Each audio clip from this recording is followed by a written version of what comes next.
अस्सलाम वालेकुम दोस्तों, देख पा रहे हो आज का व्लॉग कहाँ से शुरू हो रहा है। तो काफ़ी सारे फूल हैं हमारे पास क्योंकि आज जम्मू कश्मीर के फॉर्मर चीफ मिनिस्टर जो थे उमर अब्दुल्ला साहब एनसी के, उनके साथ हमें मिलना है। और यहाँ पे हमारे साथ फारूक साहब किचलू भी हैं, ये भी आप देख सकते हैं।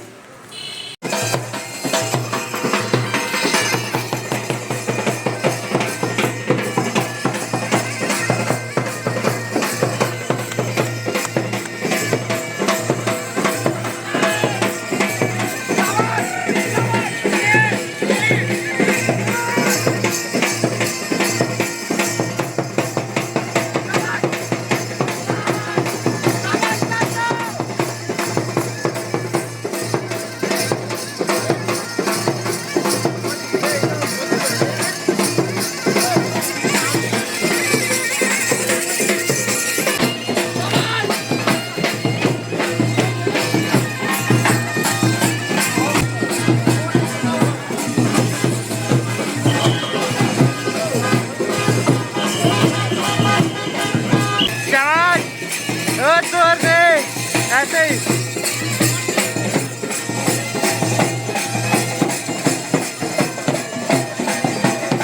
गुलाटी गुलाटी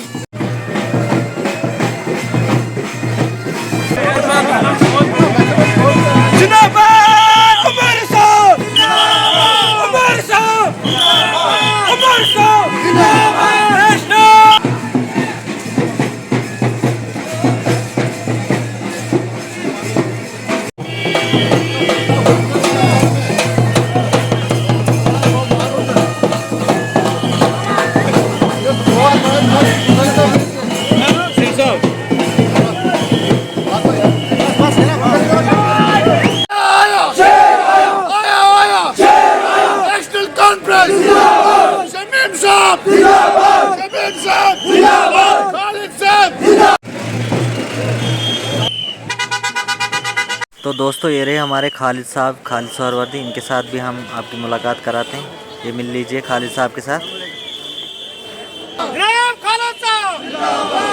ये रहे हमारे हाशमी साहब, इनसे भी आपकी मुलाकात कराते हैं। ये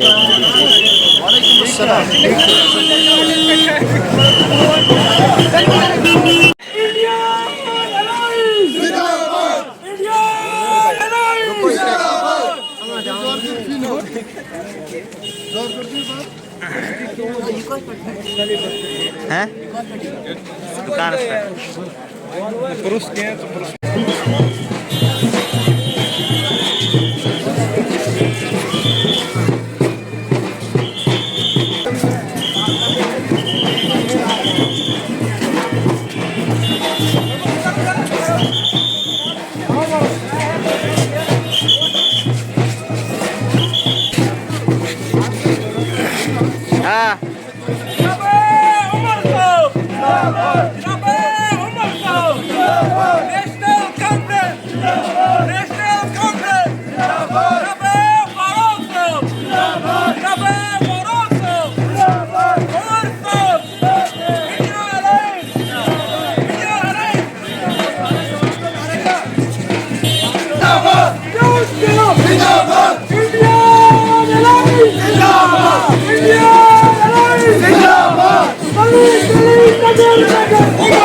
बहुत ही ज़बरदस्त रैली, बहुत ही बड़े तरीके से वेलकम उमर साहब का, आप ये देख सकते हो।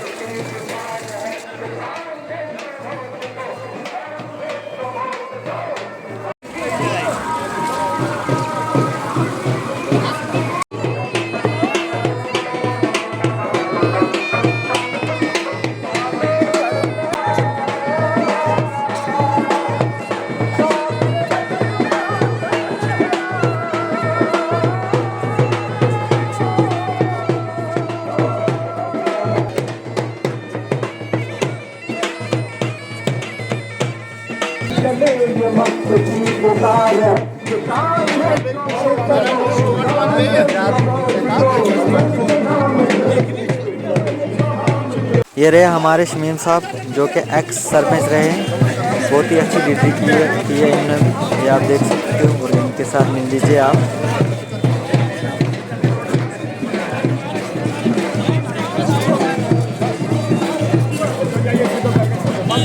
ये आप देख सकते हो उमर साहब पहुंचने वाले हैं। बहुत ही ज़बरदस्त वेलकम। तो उमर साहब ठाठरी पहुंच गए हैं। बहुत ही धूमधाम से उनका वेलकम किया जा रहा है। आप ये देख सकते हो, कुछ ही सेकंड्स में वो यहाँ पहुंचने वाले हैं। आप ये देख सकते हो।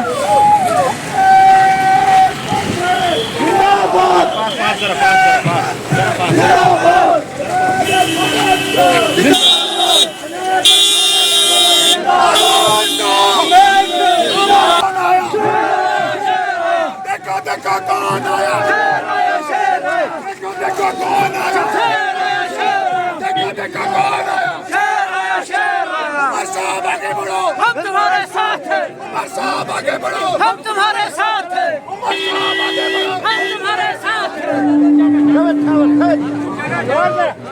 देखो देखो कौन आया, देखो देखो कौन आया।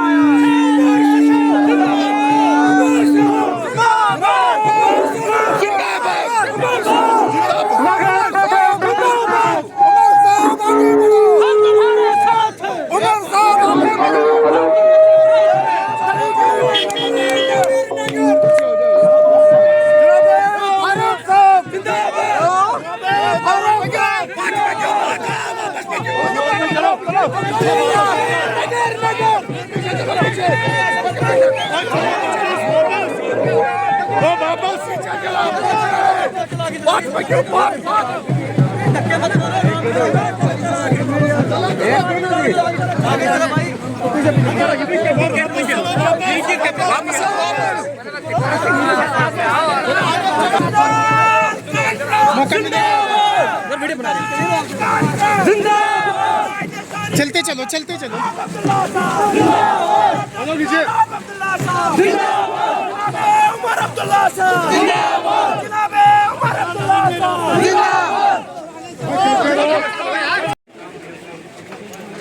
ओके, 1 बजे का प्रोग्राम था। आप बड़ी शिद्दत से इंतजार कर रहे थे, लेकिन इलेक्शन में होता है, रास्ते रास्ते में लोग इंतजार कर रहे होते अपने महबूब रंग। इंशाल्लाह चाबूक को बोलेगा। ये ज्यादा बातें न करते हुए मैं गुजारिश करूंगा अपने कायद को, उमर अब्दुल्ला साहब को, कि वो आपसे मुखातिब हो जाए। शुक्रिया। नेशनल कॉन्फ्रेंस जिंदाबाद। मजा नहीं आ रहा है। नेशनल कॉन्फ्रेंस जिंदाबाद। जनाबे उमर अब्दुल्ला साहब जिंदाबाद। जनाबे फारूक अब्दुल्ला साहब जिंदाबाद। नेशनल कॉन्फ्रेंस को यहाँ पे मेरे साथ आए हुए सीनियर लीडर हजरात, यहाँ पे और नेशनल कॉन्फ्रेंस और इंडियन नेशनल कांग्रेस के यहाँ आए हुए वर्कर हजरात, भाइयों बुजुर्गों, आप सबको मेरे तरफ से अस्सलाम वालेकुम और आदाब। अभी तकरीर शुरू करने से पहले पिछले दिनों के यहाँ गाड़ी के हादसे में जो 5 कीमती जानें चली गई, हमसे छीनी गई, मैं अपने तरफ से अपने वालिद मोहतरम तंजीम के सदर जनाब फारूक अब्दुल्ला साहब की तरफ से, तमाम साथियों की तरफ से ताज़ियत और अफसोस का इजहार करना चाहता हूँ। जो जख्मी हैं अल्लाह ताला उनको शिफा दे, उनको दोबारा सेहत दे।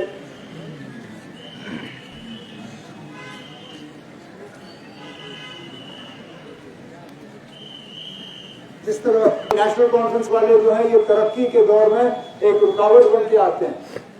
ये लोग चले जाएंगे तो बाहर से पैसा भी आएगा, सारा इन्वेस्टमेंट होगा। अंदाजा करिए आप, जब हमें ये बिजली अपने घरों में पहुंचेगी, अगर अल्लाह ने मेरी जिंदगी रखी होगी, मैं 90 साल पार कर गया होऊंगा। अब सोचिए कहां आज और कहां 40 साल 40 साल तक हम इस बिजली प्रोजेक्ट का पावर नहीं देखेंगे। क्या क्या ना, क्या यहाँ 24 घंटे आपको बिजली मिली थी? नहीं। अरे यार सर्दियों में मुझे मालूम है क्या हाल रहता है। 8-8, 10-10, 12-12 घंटे बिजली कट कि ईद के रोज पे सरकारी मुलाजमों को छुट्टी नहीं मिली। पहली बार। नहीं तो जैसे ही ईद का ऐलान होता था उसी वक्त हुकूमत की तरफ से ऐलान होता था कि फलाने दिन जो है छुट्टी होगी। ये पहली मर्तबा मैंने देखो होशियार करने के लिए, क्योंकि एक बहुत बड़ी साजिश रचाई जा रही है आपके वोटों को तकसीम करने के लिए। मैदान में 2 ही उम्मीदवार हैं जो इस इलेक्शन को जीतने की कोशिश कर रहे हैं।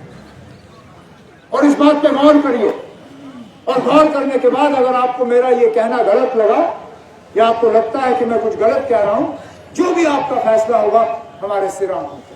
लेकिन लोग हैं एक इंडिया अलायंस के और बीजेपी के जो इलेक्शन जीतने की कोशिश कर रहे हैं। बाकी उम्मीदवार जो यहां घूम रहे हैं उनका एक ही मकसद है कि किसी ना किसी तरह वोट जो है वो तकसीम हो जाए। और इनमें सबसे बड़ा अगर हम देखें तो मेरे वालिद साहब के उस वक्त दोस्त हुआ करते थे जनाब गुलाम नबी आजाद साहब। अफसोस से कहना पड़ता है कि कहां वो मुल्क के लीडर थे। कोई ओहदा ऐसा नहीं था जो कांग्रेस ने उन्हें नहीं दिया था। जितनी मेरी जिंदगी है उतनी शायद आजाद साहब ने जो है कांग्रेस के वर्किंग कमेटी में वहां रोल कांग्रेस की हुकूमत बनेगी, हिंदुस्तान के वो नायब सदर या सदर बनेंगे। मुल्क भर के लीडर थे। जब कांग्रेस छोड़ा कहा मैं जम्मू कश्मीर में एक नई पार्टी बना रहा हूं। मैंने कहा ठीक है, पूरे जम्मू कश्मीर में आए और अपनी किस्मत आजमाए। कहां आजमाए किस्मत? सिर्फ और सिर्फ जिला डोडा में और जिले किश्तवाड़ में। नहीं, मुझे समझाने दीजिए, उसके बाद शेर या नहीं वो आप 19 तारीख को तय करिए। इलेक्शन लड़ने के लिए और जीतने के लिए कोई उम्मीदवार इलाका नहीं छोड़ता। मुझे ये बताइए ना, जो बाल्टी लेके घूम रहा है उसने उधमपुर के किसी भी असेंबली हलके में अभी तक तकरीर की? एक भी नहीं। उधमपुर छोड़िए, कठुआ में 6 असेंबली हलके हैं। ये बाल्टी वाले क्या कठुआ में एक जगह गए तकरीर करने के लिए? यहां तक मैं कहता हूं ना, ये रामबन भी नहीं गए। चुन चुन के सिर्फ इन्होंने वहां पे प्रोग्राम किए हैं जहां वोट तकसीम करके बीजेपी को फायदा होगा। पार्टी वाले खड़े होते बीजेपी को नुकसान होता। उन्होंने अनंतनाग से उम्मीदवार नहीं उतारा। क्यों नहीं उतारा? क्योंकि बीजेपी को उसका नुकसान होता। उन्होंने श्रीनगर से, बारामूला से उम्मीदवार नहीं उतारा। क्यों? क्योंकि उनको बीजेपी की इजाजत। और आपके वोटों को किस तरह तकसीम करने की कोशिश की जा रही है, आपके आवाज को किस तरह कमजोर करने की कोशिश की जा रही है। और अगर इस सब के बाद 19 तारीख तक आपको मेरी कोई, जहां नया स्कूल नहीं बना वहां शराब की दुकान खुली, जहां नया कॉलेज नहीं बना वहां शराब की दुकान खुली, जहां नया अस्पताल नहीं बना वहां शराब की दुकान खुली, जहां नया प्राइमरी हेल्थ सेंटर नहीं बना वहां शराब की दुकान खुली। एक चीज का ये लोग जरूर दावा कर सकते हैं, बेशुमार उन्होंने शराब की दुकानें खोली और कुछ नहीं दिया गया। इस बार हल नहीं दिखा तो ये समझ लीजिए कि हाथ और हल जो है वो दोनों एक ही बटन में है। हाथ का बटन दबा दीजिए, हमारे अलायंस के उम्मीदवार को कामयाब करिए ताकि हम न सिर्फ बाकी मुल्क में बल्कि दुनिया भर में ये पैगाम भेजें कि हम मौजूदा हालात से मुतमईन नहीं है, हमें तब्दीली चाहिए, हमें बदलाव चाहिए। और उस बदलाव के लिए पहला कदम जो है हम 19 तारीख को उठाएं, इस उम्मीद के साथ कि आपका फैसला जो है 19 तारीख को सही होगा। उसके बाद जैसे मैंने कहा असेंबली इलेक्शन जो है फटाफट होंगे। अगस्त में जो है ऐलान होगा और अगस्त सितंबर के दौरान जो है इलेक्शन होंगे। उससे पहले मैं उम्मीद करता हूं कि मुझे कम से कम 1-2 बार यहाँ दोबारा आने का मौका हासिल होगा। उस वक्त और बातें करेंगे, लेकिन फिलहाल इतनी ही गुजारिश करते हुए मैं आपसे अब रुखसत होता हूँ। बहुत बहुत शुक्रिया। अस्सलाम वालेकुम। और के बाद फारूक साहब का आपका बहुत देर के बाद दौरा लगा, लेकिन बड़ा एक्सक्लूसिव कैसा रिस्पॉन्स आपको चुनाव? हमारे दौरे तो लगते रहते हैं। फारूक साहब इससे पहले भी आए, मुझे भी 1.5 साल से ज़्यादा नहीं हुआ है यहाँ इलाके में आते हुए, और लोगों का रिस्पांस बड़ा अच्छा है। मौसम ख़राब होने के बावजूद लगातार कल हमने सुबह बानिहाल से शुरू किया, आज सुबह भदरवा में हमारे 4-5 प्रोग्राम थे। आज भी आया हूँ, यहाँ से किश्तवाड़ जा रहा हूँ और लोगों का रिस्पांस जो है बहुत ही अच्छा उमर रहा है। उमर साहब राजा वकार बारामूला के प्रेसिडेंट बीजेपी के हैं, उनका कहना है कि सलाहुद्दीन जो है वो नेशनल कॉन्फ्रेंस ने हमें दिया है और उसके बाद आर्फन बच्चों को पत्थर थमा के जो है कश्मीर में उन्होंने आर्फन बच्चों को मरवाया और उसके बाद अफजल गुरु को जो फांसी दिलाई है वो नेशनल कॉन्फ्रेंस ने तो मैं दिलाई। उनसे पूछता हूँ ना, आज तक वो कहाँ थे? और जो मेरे नेशनल कॉन्फ्रेंस ने 3,500 4,000 जो बहादुर वर्कर और अहदेदार जो हैं वो इन 30 सालों में कुर्बान हुए, उनकी बात क्यों नहीं कर रहा? कितने सारे नेशनल कॉन्फ्रेंस के वर्कर जख्मी हुए मिलिटेंसी के दौरान, उनकी बात क्यों नहीं कर रहा है? और अगर ये सारा सही है तो उसको बोलो मैदान में उतरे ना, उसको कहो मैं आज उनसे कहता हूँ मैदान में उतरे, मेरे खिलाफ कागज़ भरे, उतरे, मैं भी देखता हूँ उसके बाद में कितना दम है। ये ना कैमरा के पीछे छुप के बयान देना ये बड़ा आसान है, ज़रा हिम्मत करे ना, अगर मर्द है तो हिम्मत करे, उतरे मैदान में। मैं भी देखता हूँ अब कितने वोट मिलते हैं उसको इन बातों पे। उमर साहब आज़ाद साहब ने जहाँ भी प्रोग्राम किया वहाँ जो है नेशनल कॉन्फ्रेंस को आड़े हाथों लिया और मतलब टारगेट किया कि नेशनल वो तो लेगा ही, तो बीजेपी का आदमी है ना, वो तो लेगा। हमने ना, आप याद करिए, हमने आज़ाद साहब के खिलाफ एक लफ्ज़ भी नहीं बोला तब तक के जब तक आज़ाद साहब ने फारूक अब्दुल्ला साहब को उस इंटरव्यू के दौरान निशाना नहीं बनाया। हम तो आज़ाद साहब को दोस्त समझते थे, हमें क्या पता था कि अंदर अंदर से उनकी दोस्ती बीजेपी के साथ। तो इस तरह नेशनल कॉन्फ्रेंस को निशाना बनाना ये तो आज़ाद साहब की मजबूरी है। वो बीजेपी को निशाना नहीं बना रहे जितना वो नेशनल कॉन्फ्रेंस को निशाना बना रहे। उसी से आपको पता चल जाता है कि उनकी सियासत कहाँ पहुँची है। फाइनली दोस्तों वीडियो हो चुकी है कंप्लीट। वीडियो में कुछ भी अच्छा लगा हो तो एक बड़ा सा कमेंट कर देना और जो चैनल पे नया देख रहा है वो भी सब्सक्राइब करें। ओके, अल्लाह हाफिज़, God bless you, bye bye.